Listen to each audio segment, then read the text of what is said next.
Voici le premier résumé de théorie d'analyse. On va voir maintenant ce que c'est qu'un ensemble de définitions.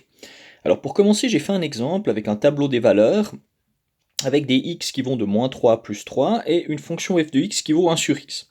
On va donc calculer ce que vaut f de x pour chacune des valeurs de x. Donc commençons avec moins 3, donc si je veux chercher la valeur de la fonction pour x égale moins 3, je vais donc faire 1 divisé par moins 3, ce qui fera moins 1 tiers. Je fais la même chose pour moins 2, j'obtiens moins une demi. Je fais la même chose pour moins 1, j'obtiens donc moins 1. Je fais la même chose pour 0. Là, j'obtiens 1 divisé par 0. Et ça, si vous essayez de taper sur votre calculatrice 1 divisé par 0, elle va vous mettre erreur. Ça veut dire que la fonction n'est pas définie si x égale 0. Donc on va biffer. Je continue à remplir le tableau. 1 sur 1, ça fait 1. 1 sur 2, une demi. 1 sur 3, un tiers.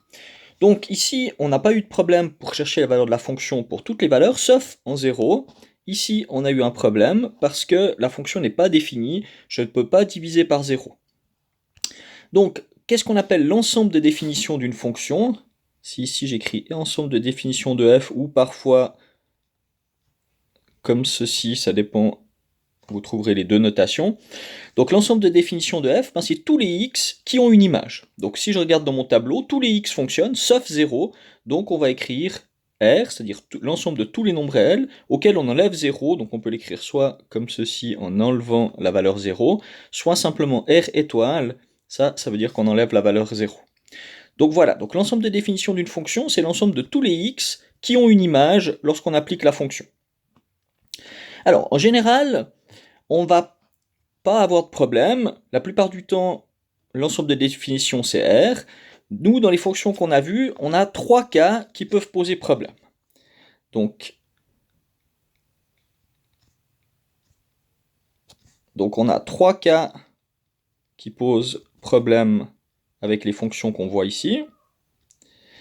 Premier cas, c'est si on a une division par 0. Donc on n'a pas le droit de diviser par 0.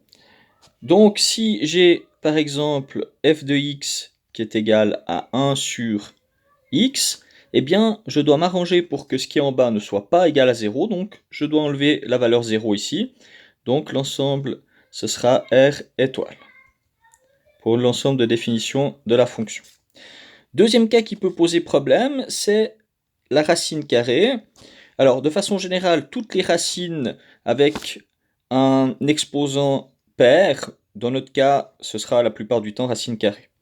Donc si f de x c'est égal à racine carrée, eh bien on ne peut pas prendre la racine carrée d'un nombre négatif. Si vous essayez de taper sur votre calculatrice racine carrée de moins 2, vous verrez que ça va donner erreur. Donc il faut s'arranger pour que ce qui est sous la racine soit positif. Donc dans notre cas ici, f de x égale racine carrée de x, eh bien ça veut dire que je vais devoir prendre tous les nombres positifs, et ça on note r avec un petit plus. Donc ça, ce sera l'ensemble de définition de ma fonction. Et le troisième cas, c'est quand on prend le log d'une fonction. Là aussi, on ne peut pas prendre le log d'une valeur négative et non plus de 0. Donc si on a comme fonction log de x, on aura comme ensemble de définition les nombres positifs auxquels on enlève 0. Alors si on regarde sur GeoGebra ce que ça donne, donc vous voyez, si je prends la fonction 1 sur x, voilà ce que j'obtiens. Et donc on voit bien qu'en 0, on n'a pas de valeur parce que la courbe, elle part à l'infini, une fois à plus infini si on vient depuis la droite, une fois à moins l'infini si on part de la gauche. Donc il n'y a pas de valeur pour x égale 0. Si je prends racine de x, on voit bien qu'on a une valeur 0 en 0. Après on a des valeurs quand x est positif. Par contre, il n'y a pas de valeur si x est négatif.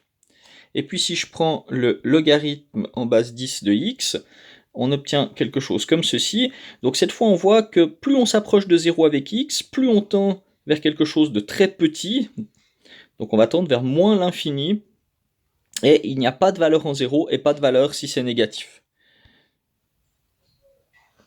Donc voilà, c'est les 3 choses auxquelles on doit faire attention quand on cherche un ensemble de définitions. Je vais faire encore quelques exemples. Donc si f de x est égal à 1 sur x carré moins 3x plus 2, on est dans le premier cas, c'est-à-dire qu'il est possible que certaines valeurs de x annulent le dénominateur, donc annulent le x carré moins 3x plus 2, donc il faut chercher quand est-ce que ce dénominateur vaut 0. Donc pour ça, on va résoudre l'équation x carré moins 3x plus 2 égale 0, donc en factorisant si possible, sinon en utilisant la formule. Ici, la factorisation n'est pas trop compliquée, on obtient x moins 2 fois x moins 1 égale 0. Et donc, ça veut dire que l'ensemble des solutions de cette équation, c'est 1 et 2. Et donc, ces deux valeurs, il faut les enlever de l'ensemble de définition, puisque si l'on remplace x par 1 ou x par 2, eh bien, le dénominateur s'annule. Donc, l'ensemble de définition de notre fonction, ce sera ici tous les nombres réels auxquels on enlève les deux valeurs qui annulent le dénominateur, donc 1 et 2.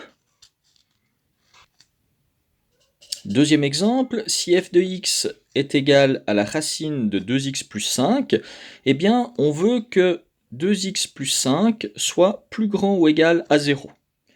Donc là, c'est pas trop compliqué, c'est une inéquation de degré 1, on peut la résoudre comme une équation, sauf, il faut faire attention, si on multiplie par un nombre négatif, il faudra changer le signe de l'inégalité, mais sinon on le résout exactement de la même façon, donc ça veut dire 2x sera plus grand ou égal à moins 5, et donc x sera plus grand ou égal à moins 5 sur 2. Donc là, comme j'ai divisé par plus 2, j'ai pas besoin de changer le signe de mon inégalité. Donc ça veut dire la condition, c'est que x doit être plus grand ou égal à moins 5 demi. Donc notre ensemble de définition de f, on peut l'écrire soit l'ensemble de tous les x tels que x est plus grand ou égal à moins 5 demi, ou on peut l'écrire, peut-être ici appartient à R, donc l'ensemble de tous les x appartenant à R tels que x est plus grand ou égal à moins 5 demi, ou on peut l'écrire sous forme d'intervalle. Alors on aimerait donc que x soit plus grand ou égal à moins 5 demi, donc on peut aller depuis moins 5 demi qu'on a le droit de prendre, jusqu'à l'infini qu'on ne prend jamais. Donc voilà une autre façon de l'écrire. C'est égal, les deux façons me conviennent. Troisième exemple, de nouveau avec une racine, mais cette fois on a un polynôme de degré 2 sous la racine.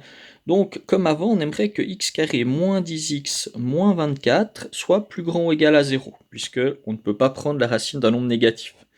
Mais ici, c'est un petit peu plus compliqué, puisqu'on a une fonction qui est de degré 2. Donc on va essayer de la factoriser. Donc on va essayer de factoriser x carré moins 10x moins 24. Ici, on cherche deux nombres qui multipliés donnent moins 24 et qui additionnés donnent moins 10. Donc si je prends x moins 12 fois x plus 2, ça va fonctionner. Donc ça doit être plus grand ou égal à 0. Et là, on va devoir faire un tableau des signes pour savoir quand est-ce que cette fonction est plus grande ou égale à 0. Donc si je fais le tableau des signes, donc j'aurai x moins 12 en haut, x plus 2 en bas, et ici la fonction f de x. Donc on a deux valeurs qui peuvent annuler cette parenthèse ou celle-là, c'est moins 2 pour cette parenthèse ici, et c'est plus 12 pour celle-là. Maintenant on va regarder x moins 12, ça va s'annuler, donc là ça représente les x, donc si x moins 12, si on remplace x par 12, eh bien ça vaudra 0. Si je prends quelque chose de plus grand que 12, ce sera positif. Si je prends quelque chose de plus petit que 12, ce sera négatif.